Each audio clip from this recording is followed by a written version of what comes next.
B'nei Shabbos nekamelo Oy lecha doidi ligras kala B'nei Shabbos nekamelo.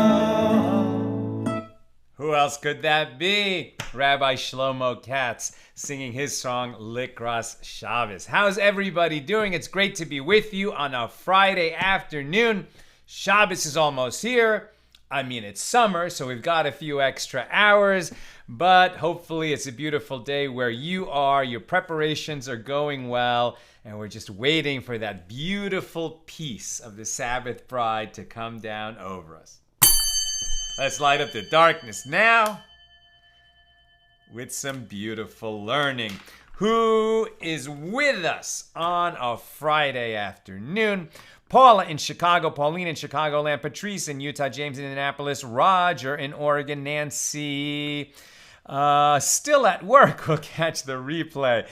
Hopefully the day goes easy for you. Stephen in New Hampshire, Lucy in Minnesota, Tom in PA, Annie in Michigan, Franco from the hospital. May you have a refuah shlema, Franco, a complete and speedy recovery, and we say amen.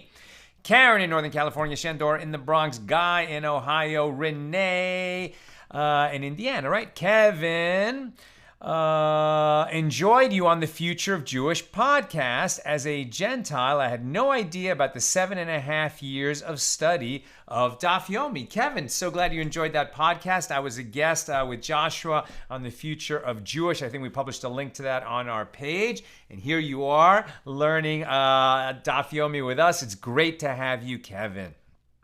John in SoCal, Kathy in Tucson, Paula in the Great Northwest, and Paula says amen on the prayer for Franco. Aoife saying shalom from Florida. Welcome, everybody. All right.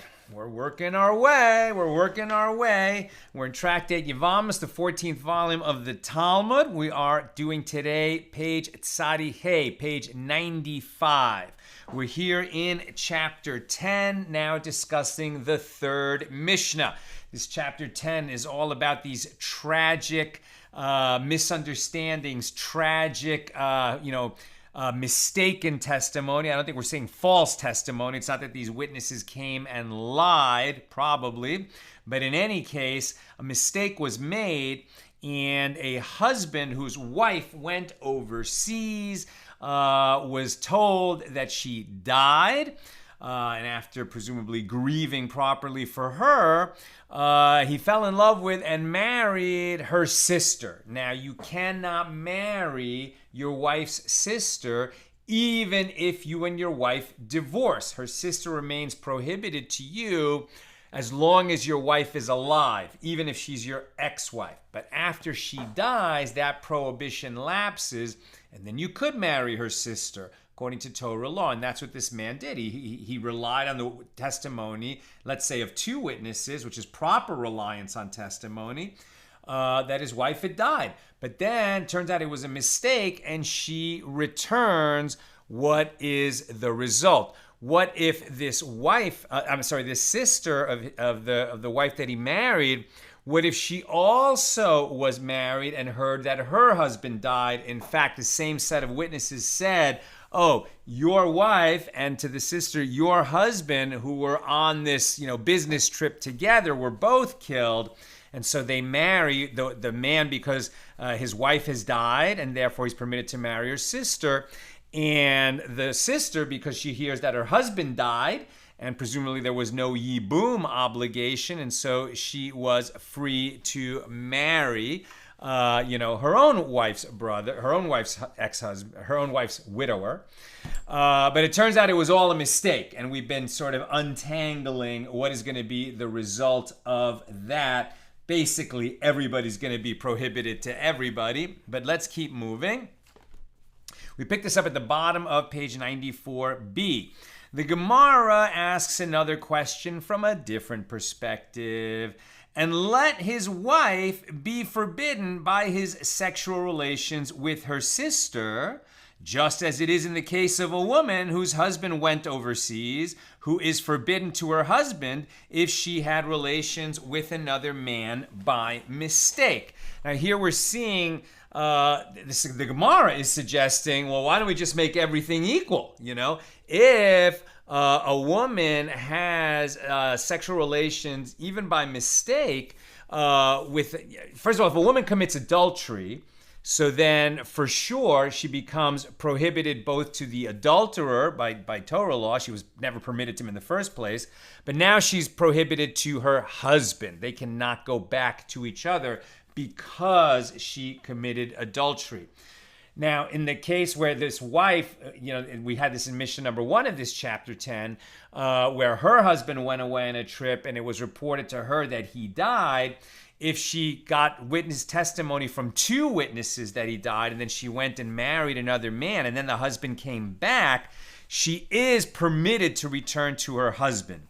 If she relied on 1 witness and a court ruling, then when the husband comes back, she not only has to break off the second marriage, but because it was never a legitimate marriage, but she's not permitted to return to her husband. So let's say we're dealing with the case of a single witness, just as this wife who remarried will now become prohibited to her husband.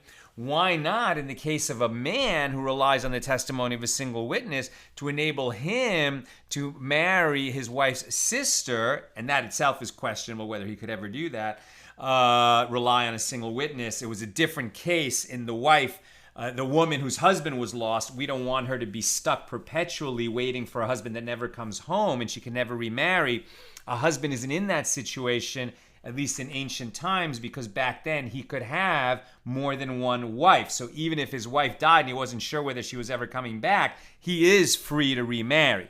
But he's never free to marry his wife's sister unless he knows for a fact that his wife is dead. So if he did marry the sister and then his wife comes back, the Gemara is suggesting, okay, well then he should be now, obviously has to break off the marriage with the second marriage with the sister, but also he becomes prohibited to his own wife in a parallel of the situation where this woman becomes prohibited to her husband when she relies on the testimony of a single witness and goes and remarries, and then that marriage is broken off because her husband was never dead, and she's prohibited to her own husband. Why don't we have that same kind of parallel structure in the law?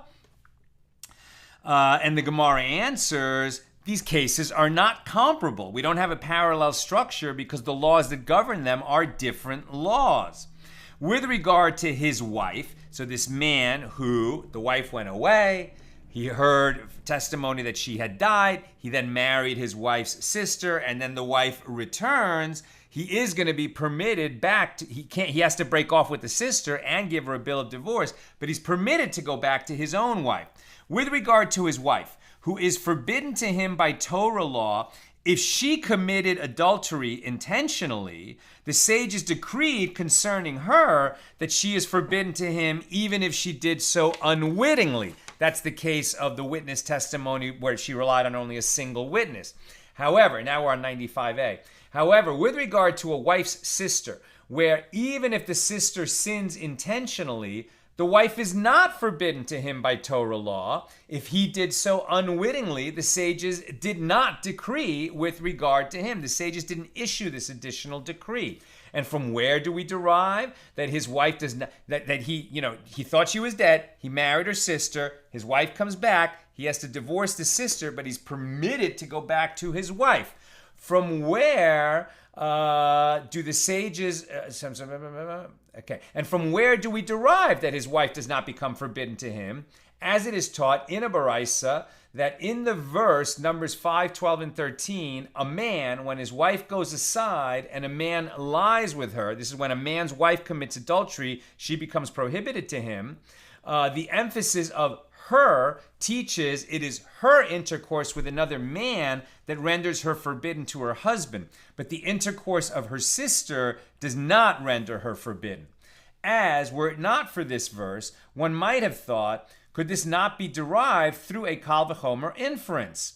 If so, in a little case, how much? If so, in a big case, how much more in a little case? And if in a case where he has relations subject to a light prohibition, the one causing her to be rendered prohibited is forbidden, then in a situation where he has intercourse subject to a severe prohibition, is it not right that the one causing her to be rendered prohibited should also be forbidden?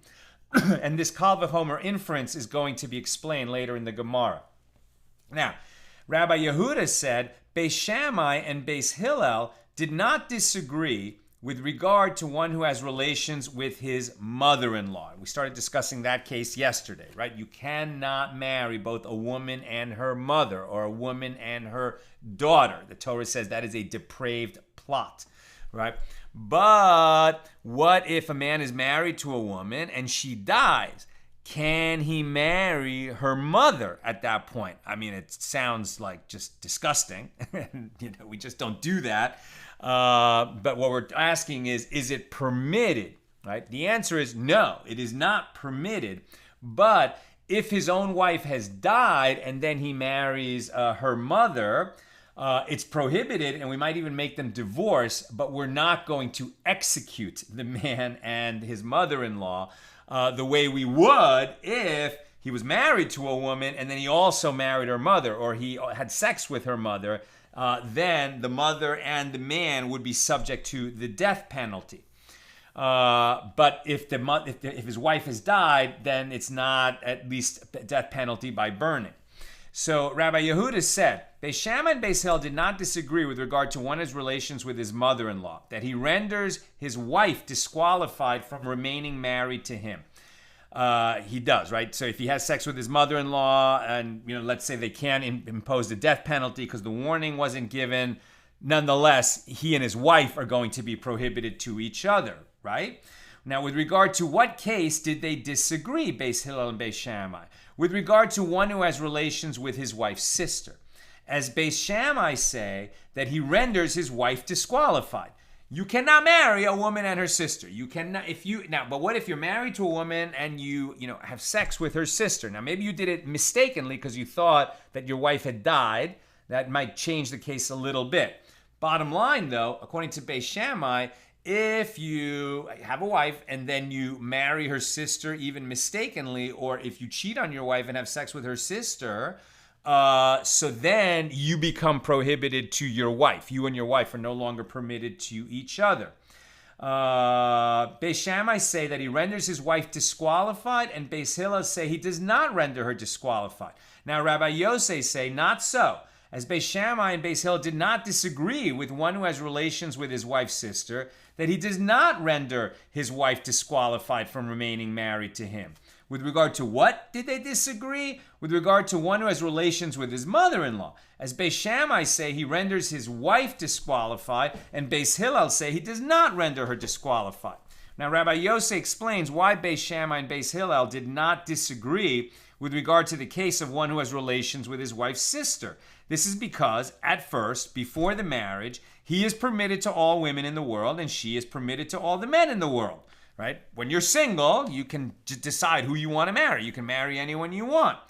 After he has betrothed her as his wife, he renders her forbidden to all other men, and she renders him forbidden to her relatives. Right? Once a man and a woman are betrothed, she's now prohibited to all other men. She can only be with her husband.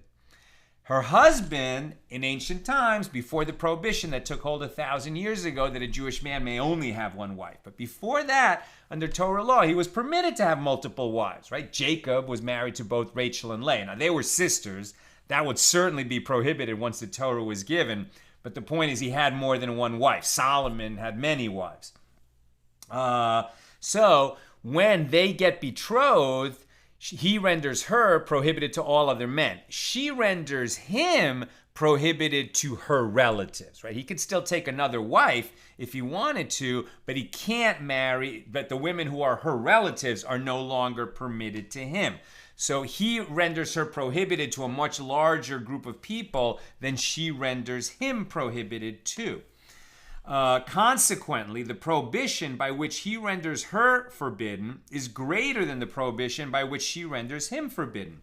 as he renders her forbidden to all the men in the world, and she renders him forbidden by their betrothal only to her relatives. So Rabbi Yossi continues, could this law of a wife's sister not be derived through a kal vachomer inference? And if he prohibited her through their betrothal to all the men in the world, and yet she was unwitting with one who was prohibited to her, i.e. she had relations with another man by mistake because she thought her husband was dead, she is not forbidden to he who is permitted to her, i.e. her husband, right? If she relied on the testimony of two witnesses when she remarried and then had sex with her new husband, she did so properly, that second marriage is going to be disqualified when this man comes back after everyone thought he was dead, and she will be permitted to her husband again.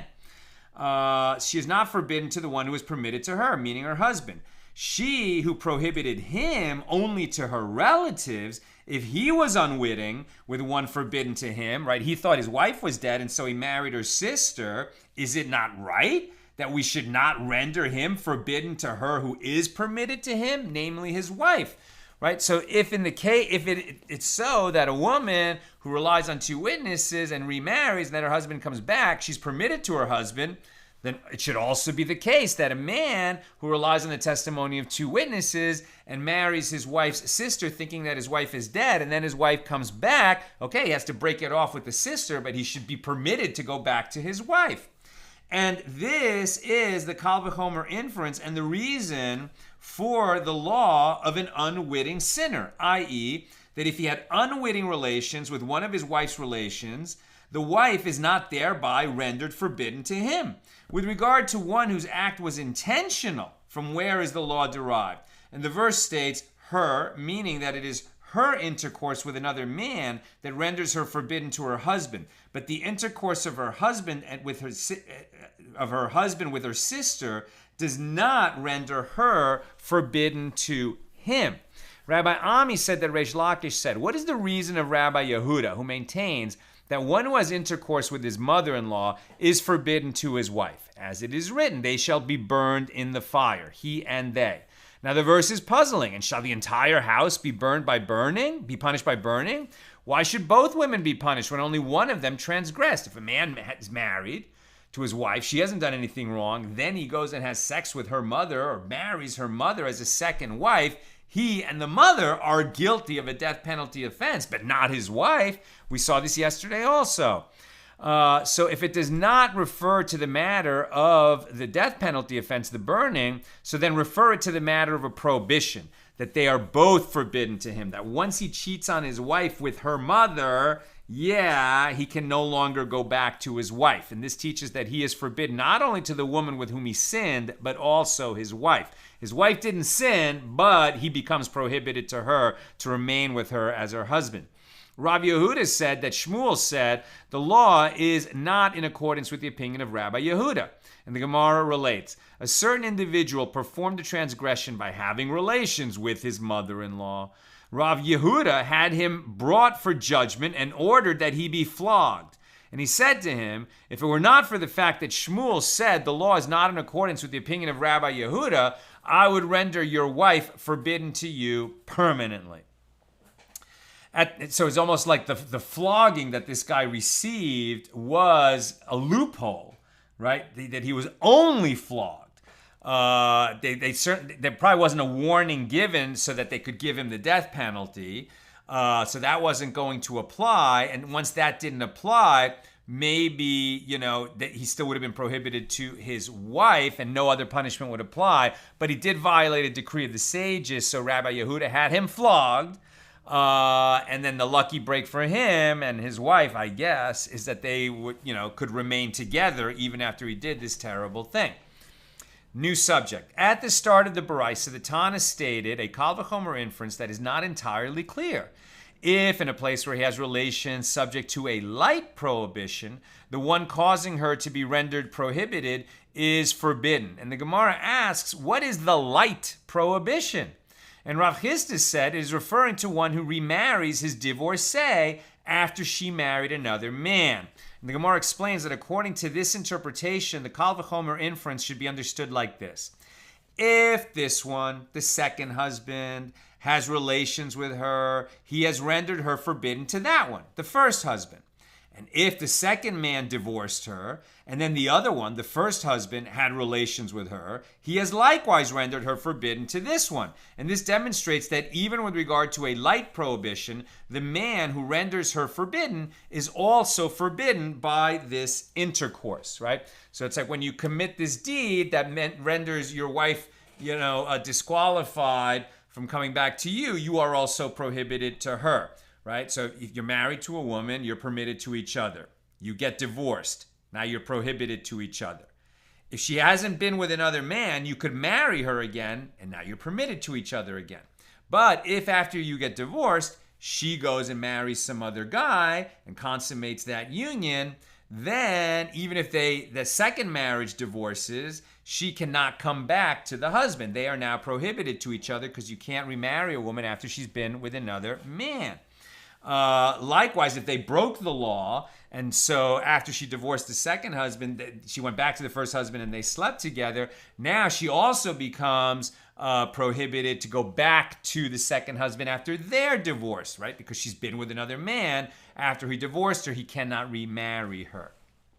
The Gemara refutes this interpretation. What about the fact that one who remarries his divorcee after she married another man cannot be considered to have violated a light prohibition? Why would we call that a light prohibition? As the prohibition is stringent in several regards. As the body is defiled by this intercourse, for the Torah states, after she has been defiled, Deuteronomy 24:4, and her prohibition applies to the majority of the Jewish people, not just to select groups.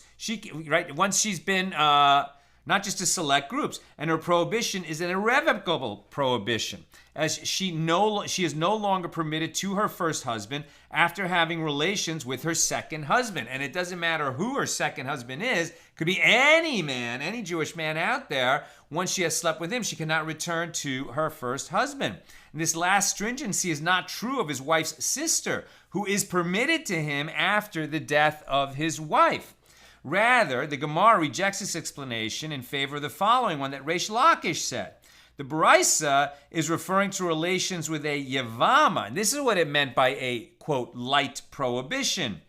This is called the light prohibition, as the man who has relations with her is forbidden to her, meaning a man dies childless, leaving a widow and a brother. Right? They are obligated in Yibum or Chalitza.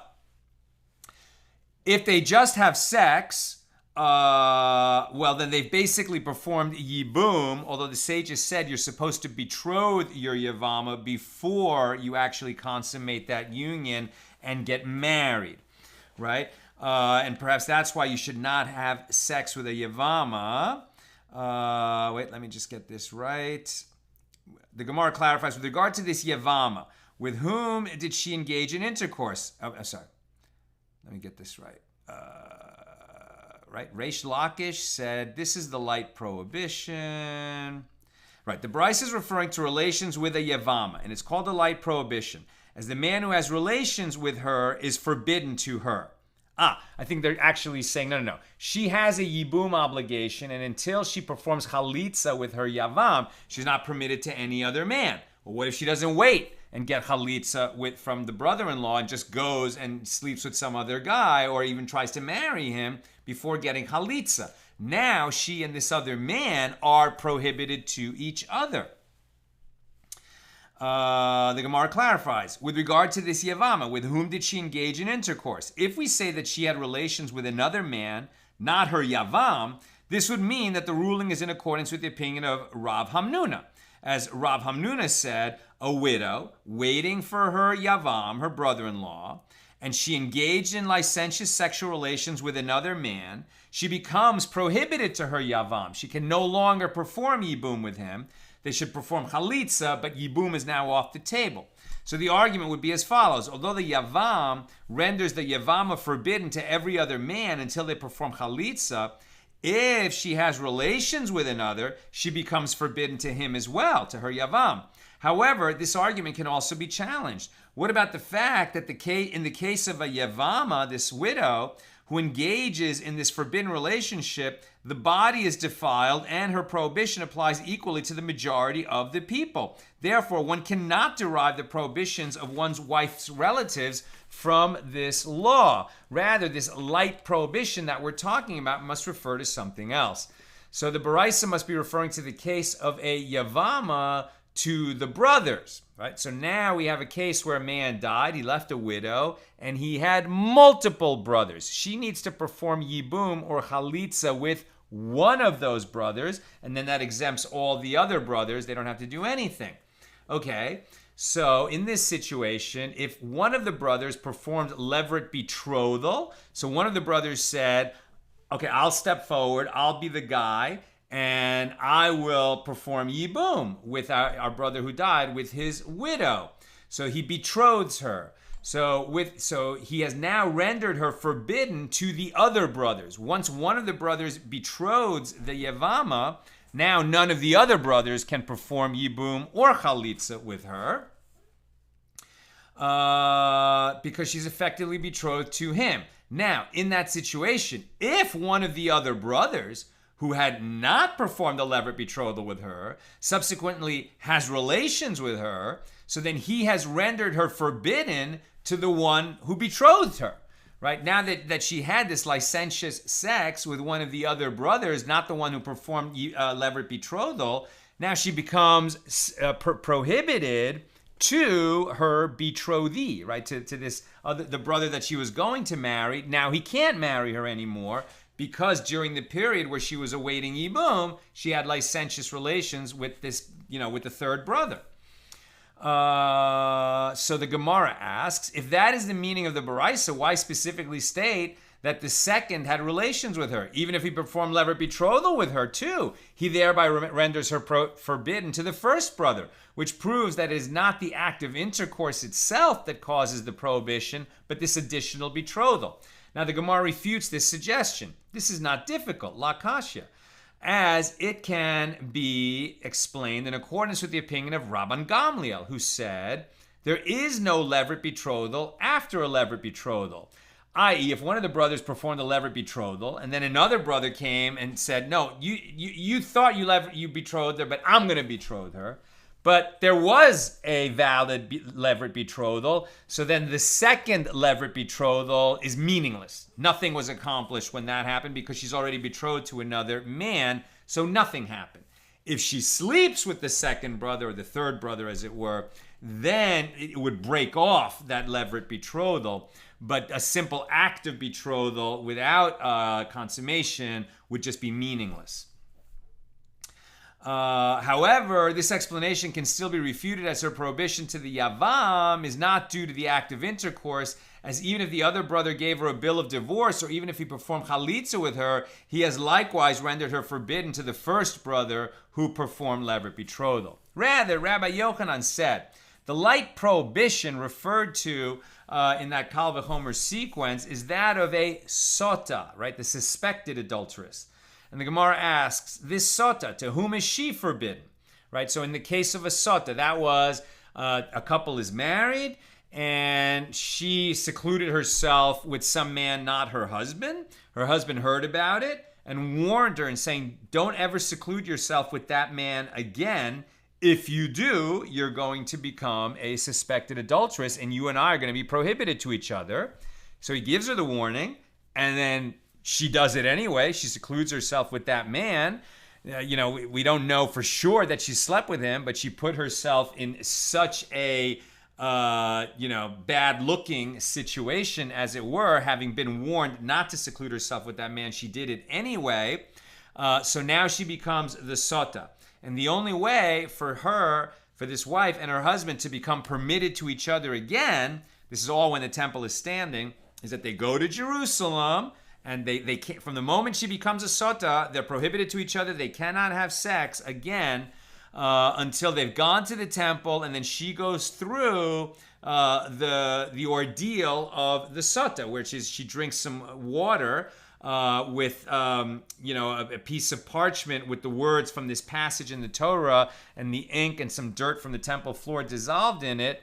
and she drinks that water. I mean, it's just a little bit of dirt and ink. It's not going to hurt her unless she really had sex with this man that she was suspected with, in which case, kind of like negative miracle will be performed, and the waters, these bitter waters will cause her to die, right? A painful death. But if she was innocent, then she and her husband become permitted to each other again, and not only that, but it will sort of help her to be fertile, and that they will have babies and live happily ever after. Okay, that's the case of the sota. So after she's been warned not to seclude herself with the outside man, and she does it anyway, now she becomes the sota, and she and her husband are prohibited to each other. So this sota, to whom is she forbidden?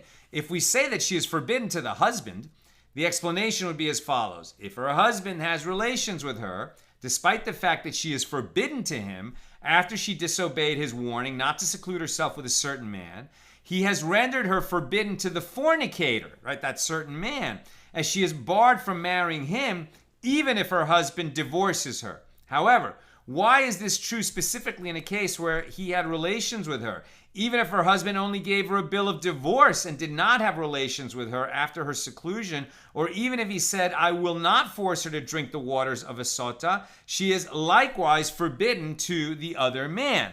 I mean, these people are adulterers, right? So who knows how much they're going to listen to the fact that by Torah law, she becomes prohibited to the man with whom she committed adultery with. I mean, she was prohibited to him anyway.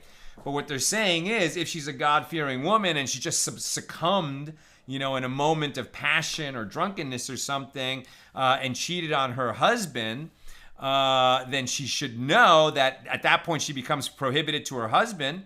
And so her husband divorces her, but she can't go and marry the guy she cheated with, because they are forever prohibited to each other because of the sin they committed when she committed adultery.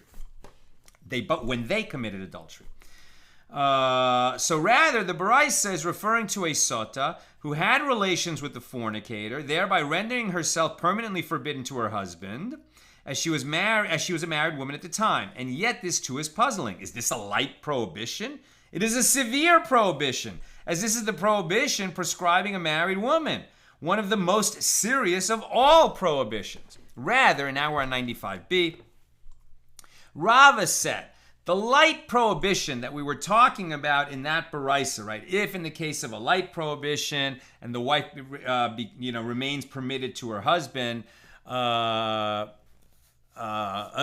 if in the case of a light prohibition, she becomes prohibited to her husband, then in the case of a severe prohibition, how much more is this couple going to be prohibited to each other? That's the Kal V'chomer inference that we're talking about, but we're trying to define what is this case of the light prohibition. So rather, Rava said that the light prohibition is actually that of a married woman, the standard case of a married woman. And similarly, when Ravin came from Eretz Yisrael, he said that Rabbi Yochanan said that the Baraisa is referring to a married woman. And for what reason does the rabbi of the Baraisa call this a light prohibition? The reason is that it differs from and is more lenient than other prohibitions in that her husband, who renders her forbidden to all other men, does not render her forbidden for his whole lifetime, as he can negate the prohibition by giving her a bill of divorce, right? A woman who is married is prohibited to all other men. But if her husband gives her a bill of divorce, then she becomes permitted to all other men, right? So, because she can marry again. So that's why it's a light prohibition in the sense that it's not forever. It can be ended through divorce. So the reason is that it differs from and is more lenient than other prohibitions, and that her husband, who renders her forbidden, does not render her forbidden for his whole lifetime, as he can negate the prohibition by giving her a bill of divorce. And this is also taught in a baraisa. Abba Hanan said, in the name of Rabbi Elazar, the baraisa is referring to a married woman. So the Gemara explains that according to this opinion, the Kal V'chomer inference that we were mentioning at the beginning of today's daf should be understood like this. And if in a case where he has relations with a married woman, which is a light prohibition, due to the fact that he renders her forbidden, does not render her forbidden for his whole lifetime, and yet the one who renders her forbidden is forbidden, as the husband of a woman who committed adultery is permanently barred from having relations with his wife and now going to become his ex-wife, then the following conclusion is correct. One who has relations subject to a severe transgression, like a wife's sister, which is severe because the one who renders his wife forbidden renders her forbidden for her whole lifetime, since as long as his wife remains alive, he is forbidden to her sister. Is it not right that the one who renders her forbidden should be forbidden? Right? They're getting back to the case of our Mishnah, which is that he thought that his wife was dead, so he married her sister. Then it turned out his wife was alive, and so the outcome we're looking for is he obviously needs to divorce the sister, his second wife, but he's also going to end up prohibited to his original wife because. And the verse therefore states, her, from which it is derived, it is her intercourse that renders her forbidden, but the intercourse of her sister does not render her forbidden. So no, we're not going to get that outcome. He can go back to his own wife. Now, the Mishnah taught, we're going on to a different aspect of Mishnah number 3. At the end of that Mishnah, it taught, Rabbi Yosei says, whoever disqualifies others also disqualifies himself, and whoever does not disqualify others does not disqualify himself. And the Gemara asks, what is it that Rabbi Yosei is saying? If we say that the first Tana of our Mishnah said that one's wife and brother-in-law went overseas and he mistakenly had relations with his wife's sister, who was married to his brother-in-law, and consequently when the wife of his brother-in-law and his brother-in-law come back from the dead, right, the rumors of their death were much exaggerated, so consequently, the wife of his brother-in-law is forbidden to the brother-in-law, right? Meaning, right, he thought that his wife was dead. Also, his wife's sister's husband, everyone thought that he was dead.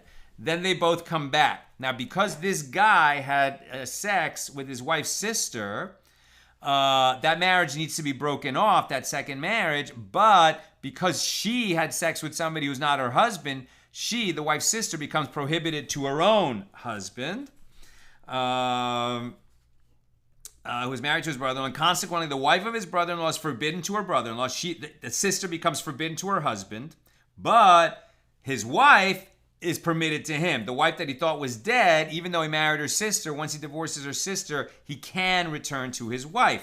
And the Gemara elaborates, and according to this explanation, Rabbi Yosei is saying, just as his wife is permitted to him, the wife of his brother-in-law should also be permitted to her husband. Rabbi Yosei's reasoning is that if he has not disqualified his wife to himself due to the accidental nature of his relations with the sister, which he relied on the testimony of 2 witnesses, so then also, therefore, parallel case, this what he did should not disqualify the sister from returning to her husband. And the Gemara continues, so if so, the formulation of Rabbi Yosei's statement is imprecise, as instead of saying whoever does not disqualify others does not disqualify himself, Rabbi Yosei should have said whoever does not disqualify himself does not disqualify others, and then it would be a little more precise. But rather, one might explain Rabbi Yosei's teaching in the reverse manner. Just as the wife of his brother-in-law is forbidden to her husband, his own wife is forbidden to him, and he cannot return to his own wife. That would be maybe a more logical outcome. Now, this works out well with regard to the clause that starts with whoever disqualifies, as he disqualifies others, i.e. his brother-in-law's wife is disqualified to her husband, and therefore he also disqualifies his wife to himself. However, the continuation of his statement, Rabbi Yosei's statement, whoever does not disqualify, what is its purpose? The clause has no apparent relevance to Rabbi Yosei's statement. Rabbi Ami said Rabbi Yosei's statement does not refer to this law, but to the first Mishnah of the chapter, which is the wife who thought her husband died, which taught that if a woman whose husband went overseas was informed that he was dead, and she married by permission of the court, so she only had one witness, she must now leave her new husband. She cannot return to her original husband, but she's exempt from bringing an offering.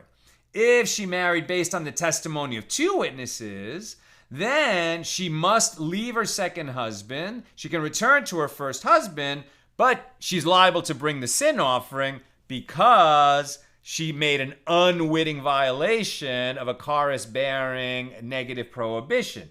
She's lucky that she can bring the sin offering. In the case where she relies on only one witness, she can't bring the sin offering because relying on only one witness is considered an intentional sin. Rabbi Ami explains, and accordingly, if his wife and brother-in-law went overseas and witnesses came and testified that they were both dead, the first Tana of the Mishnah says that it is no different whether the wife of his brother-in-law married him based on the testimony of witnesses alone, in which case the wife of his brother-in-law is permitted to her husband, that she is considered as having acted under duress, having heard testimony that her husband was dead from two witnesses.